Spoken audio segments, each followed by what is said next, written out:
मराठी नवीन वर्ष म्हणजेच गुढीपाडव्याच्या सर्वांना खूप खूप खूप शुभेच्छा।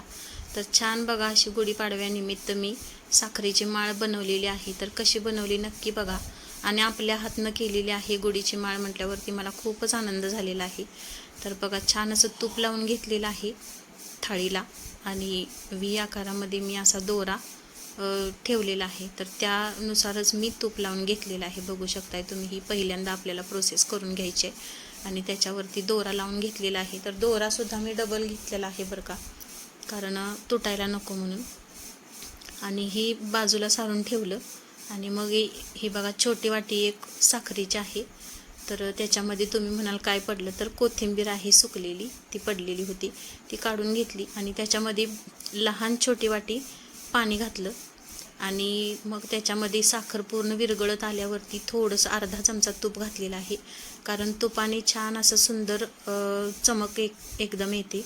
आणि त्यात पिवळा रंग घातलेला आहे बघा, खायचा, ऑप्शनल आहे, कलर घातला तर घाला, नाही तर पांढरीच तशीच ठेवली तरी शुभ्र पांढरी शुभ्र माळ अशी छान दिसते।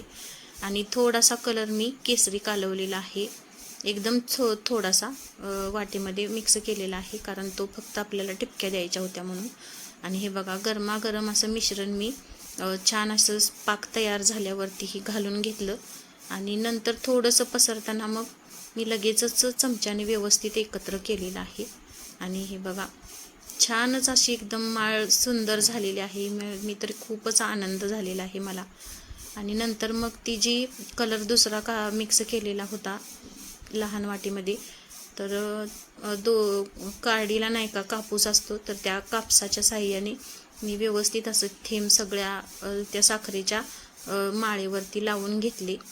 ही बघा, 5 याची मी माळ बनवलेली आहे, आणि खूप सुंदर असा कलर आला। आणि थोडीसं साखरेचा पाक जो राहिला होता तो त्या कलरवरनं घातलेला आहे, तर कलर खूप सुंदर असा पसरला, आणि पिवळ्या अशा साखरेची माळ झालेली आहे। आणि नंतर त्याच्यामध्ये थोडासा आपल्याला केसरी कलर दिसत आहे बघा। तर मस्त अशी छान माळ झालेली आहे। तर तुम्ही व्हिडिओ कुठून बघताय नक्की कमेंटमध्ये सांगा, आणि व्हिडिओ स्किप न करता पहा, लाईक शेअर सबस्क्राईब करा, कमेंट करायला विसरू नका, आणि माळ कशी वाटली नक्की कमेंटमध्ये सांगा। आणि हे बघा, अशा पद्धतीनं छान अशी एक 10 मिनिटात लगेचच सुकून निघली। तर थाळीला पसरलं याच्यावरून तुम्हाला वाटेल काय विस्कटले, पण खूप मस्त अशी माळ निघलेली आहे, तुम्ही बघू शकताय। मस्त असा सुंदर असा कलर आलेला आहे।